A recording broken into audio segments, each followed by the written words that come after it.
Halo semuanya, apa kabarnya? Semoga teman-teman semua di dalam keadaan sehat. Ya, saya menemukan satu video nih teman-teman, di mana Sylvester sedang wawancara dengan Zulfan Lindan dan mengkritik Megawati karena mengatakan bahwa Pilpres 2024 ini adalah yang terburuk gitu. Seolah-olah Bu Megawati tidak menerima. Nah, di sini akan dibungkam oleh hostnya sendiri menurut saya gitu ya teman-teman, merujuk pada sikap Pak Prabowo di masa lalu ketika kalah Pilpres. Ini menarik nih wawancaranya. Nah, bagaimana videonya? Coba kita simak dulu bareng-bareng. Bu Mega pidato bahwa terjadi kecurangan secara TSM. Terus ini adalah 2024 itu pemilu yang terburuk sepanjang sejarah demokrasi di Indonesia. Saya boleh katakan bahwa saya membantah keras. Bukti-bukti mana gitu. Tunjukkan bukti harusnya. Terus hargai juga dong orang yang 96 juta orang yang memilih Prabowo Gibran. Ini kan manusia semua. Terus hargai juga saksi dari mereka sendiri 03, 01 yang benar-benar siang malam ada di TPS, termasuk KPPS, termasuk RT, RW, Lurah, Camat dan sebagainya, termasuk DKPP, Bawaslu, KPU, bahkan Mahkamah Konstitusi, termasuk TNI, Polri dan pemerintah yang ikut berjuang dengan keras agar pemilu ini berjalan dengan jurdil dan damai. Berarti dia nggak menghormati dong gitu. Orang-orang dia sendiri yang ada di situ, ya kan? Tapi memang Bang, saya bisa maklum, sakit memang kalau kalah itu sakit. Apalagi ada kata-kata sesumbar dari Ibu Mega bahwa dia ada pernah waktu kampanye Ganjar di GBK dia bilang, kita harus lawan, kita harus kalahkan mereka dalam satu putaran. Dan hasilnya bukan kalah, Ganjar Mahfud anjlok, menang urutan buncit. 16%. Lowbat handphone itu, katakan sekarang istilah, oh handphone gue genjer nih. Lowbat Bang, jadi memang itu sakit Bang. Sakit memang ya. Harus dibawa ke psikolog sih kalau kayak begini. Ya memang sikap yang kalah pasti seperti itu. Kan ketika dulu ketika ada pendukung-pendukung Pak Prabowo 2014-2019 menyatakan seolah-olah ada kecurangan gitu kan. Di sini kan bahasanya seperti itu kan. Nah, jadi kalau kita ya wajar aja. Orang tidak bisa menerima kekalahan ya. Dan seperti Ibu Mega kan banyak dapat masukan macam-macam. Nah, mungkin dari masukan-masukan itu ini kita dicurangi, ada permainan macam-macam ya kan. Sehingga Ganjar kalah. Sebab itu semuanya kalau dikaji secara rasional kan jelas bahwa Ganjar 30, katakanlah 32 sampai 35%. Ya kan? Nah, bahkan sempat survei terakhir dia nomor 3 kan? Anies nomor 2 gitu loh. Memang ya suara Pak Jokowi lari ke Prabowo semua yang tadi kedukung Ganjar. Jadi kan ambles gitu. Nah, itu harus dipahami juga kan. Kita memang dari awal mendukung sama seperti Pak Jokowi ingin agar Indonesia ini menjadi negara yang maju. Bukan negara yang gagal. Itu yang kita inginkan. Dan kita berharap semua janji kampanye Pak Prabowo dan Mas Gibran harus ditunaikan untuk rakyat. Itu yang paling besar yang kita inginkan. Dan memang kita membuat organisasi ini ya untuk yang kayak begini. Idealisme kita sebagai anak bangsa.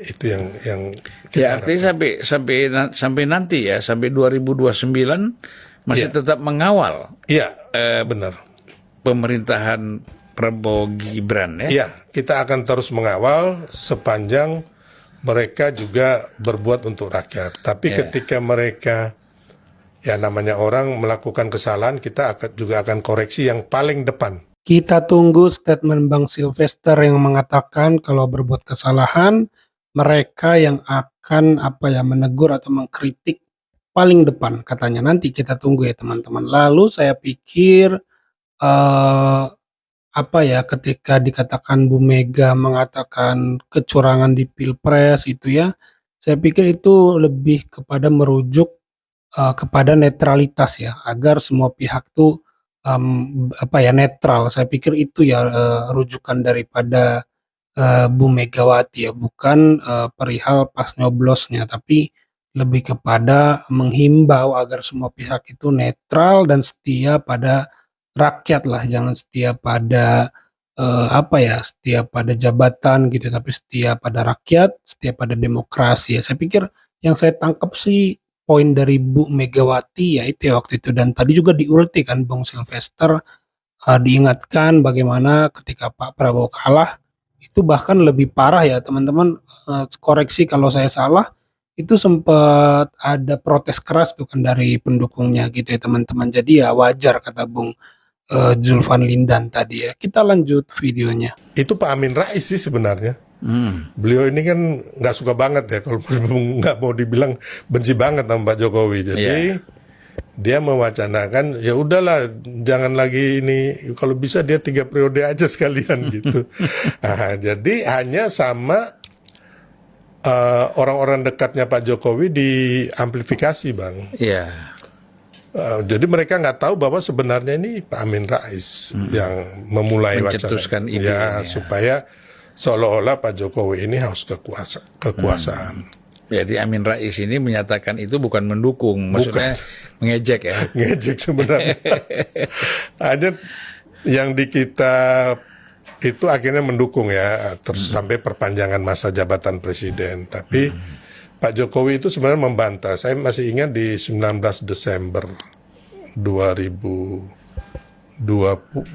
kalau nggak salah, atau 2022 itu beliau nggak mau. Bahkan beliau bilang yang mengusung itu adalah menjilat saya dan menampar saya. Iya, kata Presiden. menampar muka saya. Nah, akhirnya setelah itu Presiden mengundang saya dan ada 2 teman ketemu. Nah, jadi waktu ketemu itu bulan Agustus 2021 mungkin, Bang. Apa 22 ya. Waktu COVID yang kedua menyerang, Agustus. Iya. Nah, di situ waktu cerita itu saya sempat ngomong sama Presiden, Pak Presiden, itu kan Pak Amin Rais yang wacana. Iya, saya juga nggak mau katanya begitu. Dan di situ sebenarnya Presiden sudah mulai mau mewacanakan siapa penggantinya. Karena dia melihat bahwa waktu itu kan masih COVID, Bang. Iya. Sampai 2021 kita ya. Iya, waktu COVID terus mulailah wacana IKN itu kan, terus dan sebagainya, pembangunan tol laut, apa segala macam bendungan. Dan beliau sudah mulai pingin siapa yang menggantikan beliau. Nah, itu terus beliau tanya siapa aja yang di lapangan itu. Waktu itu Erick Thohir sudah mulai, Bang. Seingat saya Erick Thohir udah pasang spanduk, terus Caimin. Erick Thohir itu waktu itu bukan untuk wapres ya, untuk capres. Muhaimin yang ada tulisan kalau abang ingat, sampai ada joke itu kan, who is Muhaimin? Muhaimin is Skandar. Jadi udah mulai itu kan, sampai bule-bule tanya siapa sih ini Muhaimin gitu loh. Udah mau capres, Bang. Tahun itu ya. Terus Mbak Puan. Terus Pak Muldoko juga sudah mulai itu. Nah, jadi nanti saya juga jelaskan bahwa Pak Muldoko mengambil Demokrat ini bukan perintah Pak Jokowi. Nah, itu nanti ya next setelah ini, Bang. Jadi Presiden nanya siapa aja waktu itu.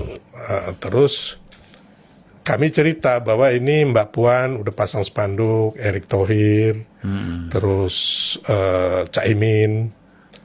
Terus saya tanya, itu Pak Mas Sandiaga Uno juga.